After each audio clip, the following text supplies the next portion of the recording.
Assalamualaikum teman-teman, ketemu lagi sama pelajaran Ibu Teknologi Layanan Jaringan. Kali ini Ibu akan membahas tentang kompetensi dasar lanjutan yang kemarin ya, 3.8 tentang memahami diagram rangkaian operasi komunikasi POIP. Nah, di sini ada 3 poin terakhir, yaitu poin D, E, dan F. Yang pertama ini adalah konversi data suara atau kodek. Ya, ini juga sebenarnya sudah disinggung di poin-poin yang 3 poin pertama kemarin. Terus di sini ada arsitektur soft switch dan yang terakhir ada arsitektur jaringan soft switch. Kita langsung masuk aja ke yang pertama tentang konversi data suara atau biasa disebut sebagai kodek ya.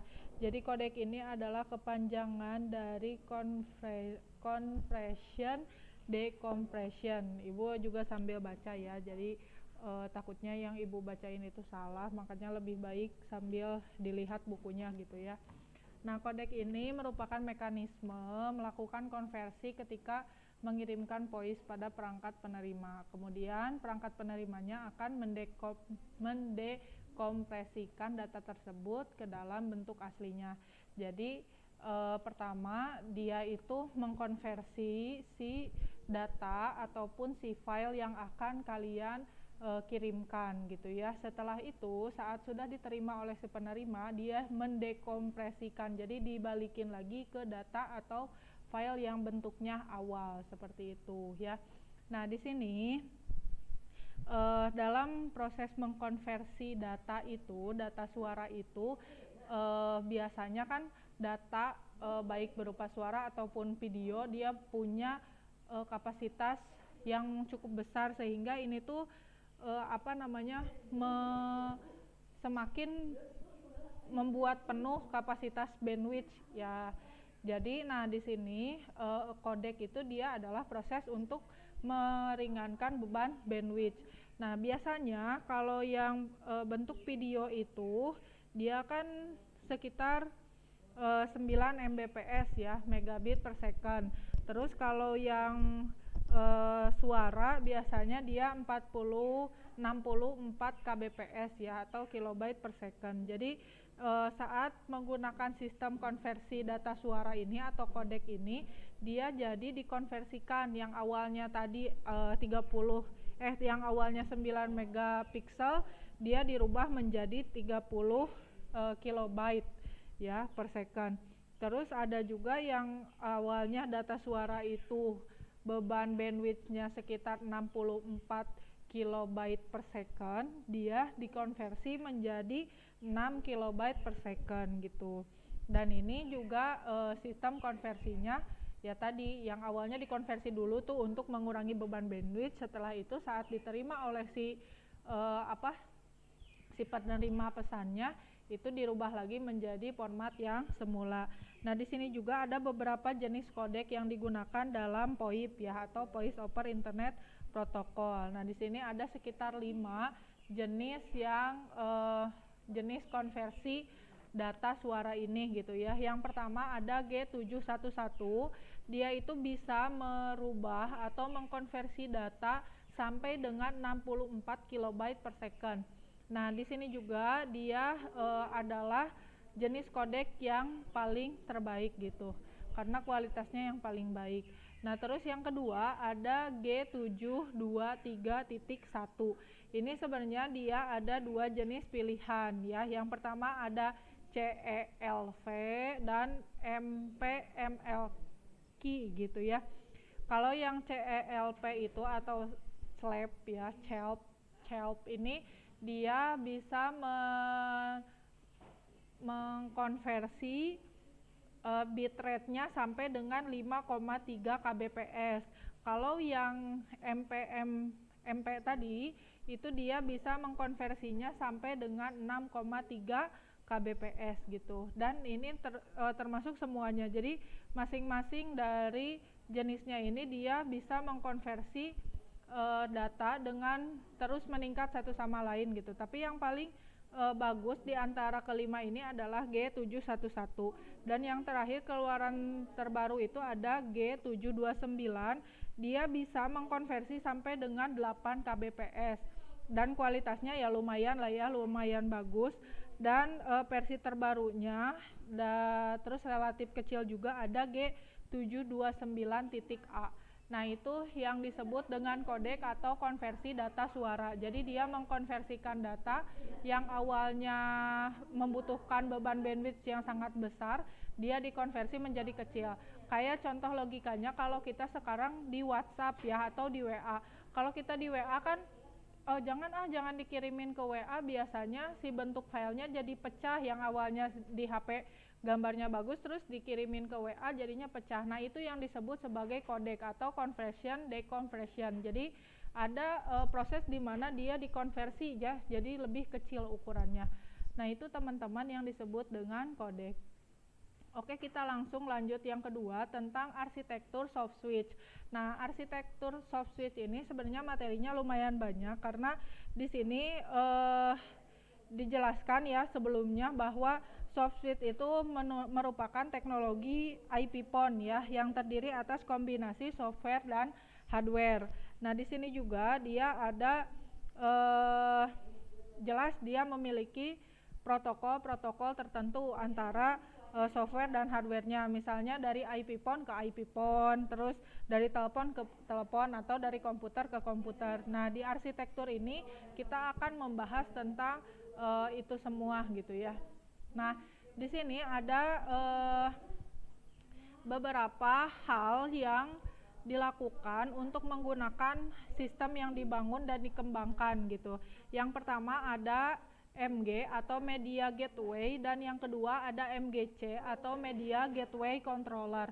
Nah, untuk Media Gateway dia yang memisahkan perangkat keras, misalnya kayak tadi ya IP PON dengan IP PON, komputer dengan komputer gitu. Nah, itu disebut sebagai Media Gateway.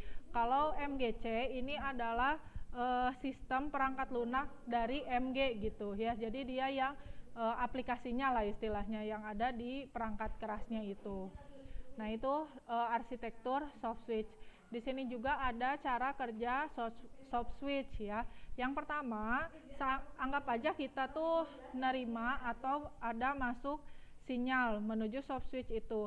Nah, di sini diidentifikasi sinyal panggilannya berasal dari jaringan telepon mana nih, misalnya dari jaringan telepon tradisional atau PTSN, atau dari telepon berbasis IP, misalnya handphone gitu ya, dari telepon kantor atau dari handphone gitu. Kalau kita sekarang ngeidentifikasinya ngelihat dari nomor teleponnya gitu ya. Nah, itu cara kerja soft switch yang pertama. Yang kedua, dia memberi perintah untuk memulai proses pemetaan jalur paket data berupa voice stream. Jadi setelah itu kan kita angkat tuh teleponnya, terus kita ngomong kan ya, kita ngomong, dan itu yang disebut sebagai memulai proses pemetaan jalur paket data gitu ya. Dan yang ketiganya memetakan jalur dan mulai merutingkan. Jadi nanti juga akan dibahas tentang arsitektur jaringan soft switch ya. Jadi di sana tuh ada kayak proses biaya yang kayak gitu-gitu tuh ada gitu ya. Jadi itu dia secara otomatis bekerja gitu, dan ini diatur oleh soft switch seperti itu. Dan selain itu juga di sini ada karakteristik bedanya apa sih soft switch sama switch PTSN. Jadi dia tuh kalau soft switch itu kan biasa yang kita gunakan dari telepon sama komputer misalnya gitu ya, itu bisa disambungkan. Kalau switch PTSN ini karena dia basicnya basicnya di lingkungan doang, atau yang PTSN tuh bisa dianggap kayak PABX gitu ya, PBX, atau kayak telepon kantor gitu. Nah, di sini perbedaan karakteristiknya gitu ya. Yang pertama ada fleksibilitas sistem. Kalau yang PTSN itu dia kurang baik, kalau soft switch itu dia baik karena bisa terhubung kemana-mana. Terus mekanismenya juga sampai dengan kesesuaian video conferencing gitu ya. Kayak gitu teman-teman, ini untuk perbedaannya silahkan kalian baca sendiri gitu ya. Dan yang selanjutnya ada model koneksi sistem soft switch. Nah, model koneksi sistem soft switch ini yang pertama ada komputer ke komputer gitu ya. Nah, dari komputer ke komputer ini dia biasanya butuh sound card, terus sound card ya, kartu atau kotak sound gitu ya. Kalau misalnya kalian di kelas 10 kan udah belajar tuh Komjardas, ada praktek misalnya ini tuh apa sih namanya, ini apa, RAM tuh bentuknya kayak gimana. Nah, kalau hubungan atau koneksi sistem soft switch dari komputer ke komputer itu yang pertama harus dibutuhkannya itu adalah sound card atau kartu suara dan aplikasi VoIP-nya gitu ya, seperti Skype yang kita udah kenal gitu ya. Salah satu contoh aplikasi soft switch-nya itu adalah Skype. Terus yang kedua itu adalah komputer ke IP phone. Ini diperlukan server dari VoIP-nya itu gitu ya. Contohnya kayak Asteris ya. Asteris. Jadi dia akan terhubung, dia akan terkoneksi kalau misalnya sudah ada salah satu server gitu ya, dan tetap ini jaringannya dia berbasis IP. Terus yang keduanya ada lagi IP phone ke IP phone. Jadi dia mirip, karena hampir mirip, tetap aja dia juga butuh server ya, server VoIP yang menyimpan daftar perangkat keras yang terhubung serta akunnya. Jadi kayak misalnya di kontak itu kan kita ada tuh namanya siapa, Bu Dini, Bu Ais, Bu Dian. Nah, itu tuh yang disebut sebagai server gitu ya, si server dari IP phone ke IP phone. Jadi harus nyimpen dulu kontaknya. Nah, kan kalau kalian bayangin itu kontaknya disimpan di mana gitu, kok bisa sih kita tahu gitu kan. Nah, itu disimpannya di server. Terus yang selanjutnya ada IP phone ke telepon analog. Ini telepon analog itu yang sistem tadi ya, PTSN. Jadi dia diperlukan sistem PABX dulu. Jadi maksudnya sistem yang berhubungan langsung ke ke telepon yang analog tadi ya.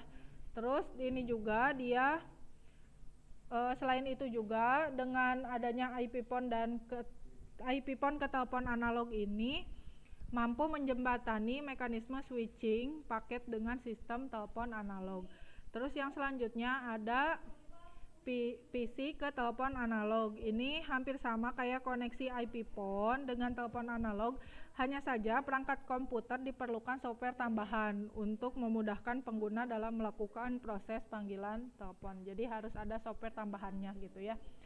Sebenarnya dalam model koneksi sistem soft switch ini yang dibutuhinnya perangkat jelas, terus servernya gitu ya. Jadi harus ada server, dan juga tadi kalau kita dari telepon ke telepon harus ada server, dari komputer ke telepon harus ada server juga gitu ya, kayak gitu. Jadi teman-teman, itu tadi adalah arsitektur soft switch. Nah, poin yang terakhir kita akan membahas tentang arsitektur jaringan soft switch.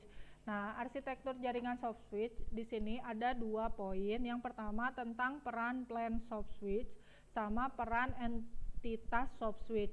Ini bedanya, kalau yang pertama ini tentang peran plan soft switch, dia yang bertugas untuk membedakan sama memberlakukan pemisahan fungsi pada jaringan VoIP-nya. Kalau yang ini dia yang bertugas untuk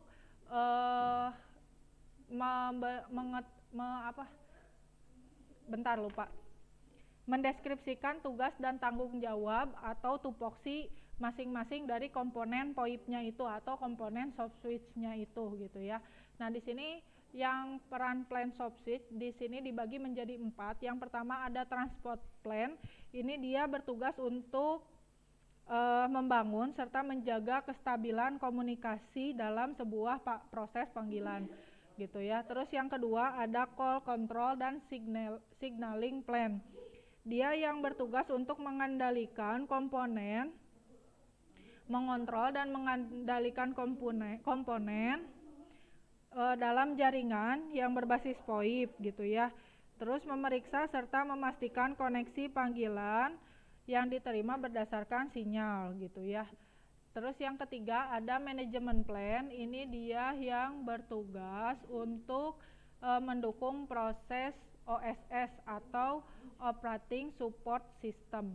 Ini penyedia layanan bagi pengguna serta membangun layanan baru gitu. Jadi kayak kamu punya nomor handphone, itu ya, terus supaya bisa terhubung, atau kamu mau membuat atau daftar nomor handphone yang baru, itu dibentuk dalam manajemen plan. Dan yang terakhir ada service and application plan. Ini maaf ya, typo, dimaafin aja ya.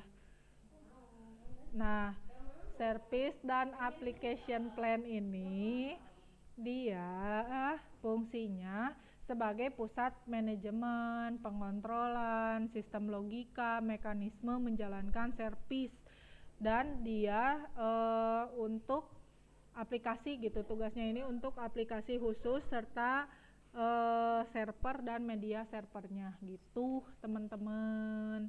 Dan yang terakhir tentang peran entitas SoftSwitch, tadi udah Ibu jelasin bahwa dia ini perannya adalah untuk mendeskripsikan tugas-tugas dan tanggung jawab dari masing-masing komponen dalam SoftSwitch. Nah, yang pertama ini sebenarnya inti poinnya ada di MGCF, dan ini itu adalah bagian-bagian dari dia gitu ya. Nah, MGCF ini dia menangani proses panggilan dan pengiriman sinyal gitu ya, baik satu ataupun lebih gateway. Terus yang kedua ada CAF dan IWF. Jadi untuk kepanjangannya kalian boleh searching di internet ya. Soalnya kalau ditulis panjang banget gitu. Dia bertugas untuk menghandle proses panggilan kalau CAF, dan kalau IWF-nya ini kalau MGCF udah mendeteksi terjadinya pengiriman sinyal, saat itu dia berproses gitu ya kalau IWF. Yang selanjutnya ada RF dan AF. Kalau RF itu dia tugasnya untuk memberikan daftar informasi routing ya, daftar informasi routing atau yang sedang bekerja bertugas di situ. Kalau AF dia adalah proses manajemen biaya panggilan, kayak misalnya kamu dari Indosat ke Telkomsel berapa nyedot pulsanya kayak gitu. Nah, itu AF ya. Kalau RF itu adalah proses panggilannya. Terus yang selanjutnya ada SPSF. Nah, ini tuh bagian dari dua ini ya. SPSF itu adalah bagian dari RF dan AF. Jadi tugasnya nggak beda jauh. Terus yang selanjutnya ada SGF dan AGSF. Nah, kalau SGF dia gateway yang menjamin proses pengiriman sinyal panggilan. Kalau AGSF dia ini gateway yang menjamin proses pengiriman sinyal panggilan di telepon analog kayak PTSN tadi. Kalau AGSF dia yang sistemnya barengan sama SoftSwitch ya, jadi yang sistemnya handphone lah ya, itu AGSF. Terus yang selanjutnya ada ASF, dia adalah bagian SoftSwitch yang secara logika menjalankan layanan aplikasi. Jadi dia yang menjalankan layanan aplikasi. Kalau SCF itu bagian dari ini, bagian dari AS ya, bagian dari AS, cuman dia tugasnya untuk mengontrol setiap logika layanan yang dijalankan oleh SoftSwitch. Terus yang selanjutnya ada MGF, ini dia tugasnya untuk sambungan ya, sambungan jaringan berbasis TCP sama IP ya, TCP atau IP. Kalau yang ini kan tadi jaringan telepon PTSN, kalau yang ini SoftSwitch-nya, kalau yang ini TCP dan IP gitu ya. Dan yang terakhir ini ada MSF, dia itu tugasnya untuk menyediakan layanan modifikasi data ya, yang membentuk paket data pada sistem streaming. Ini tugasnya. Kayak gitu teman-teman. Emang bagusnya sih setelah pembahasan ini tuh kita praktek ya, jadi lebih paham lagi. Dan memang setelah ini pun kalian praktek gitu ya teman-teman. Jadi untuk prakteknya mungkin tadi TA akan dilaksanakan di semester 2 atau akan Ibu laksanakan setelah mendapatkan izin dari Kaprog. Itu aja mungkin teman-teman untuk pembahasan kompetensi dasar 3.8. Kalau gak salah kemarin tugasnya udah Ibu share ya, udah Ibu buat di e-learning. Silahkan kalian kerjakan saja gitu ya untuk tugasnya. Dan kalau gak salah juga tugasnya Ibu buka sampai dengan akhir bulan ini. Jadi Ibu minta jangan kalian nantikan gitu ya. Jadi engkewe gitu, tungtungnan teka gawean dan numpuk gitu ya. Dan itu tenggangnya 1 bulan ya, jadi jangan sampai kalian tugas lagi, orang 1 bulan lama banget ya. Kayak gitu teman-teman semuanya, terima kasih atas perhatiannya. Mohon maaf nih bila ada kesalahan dari ibu. Kalau misalnya ada yang mau ditanyain silahkan, boleh di chat ke ibu langsung atau mau di grup juga nggak apa-apa ya. Terima kasih. Wassalamualaikum warahmatullahi wabarakatuh.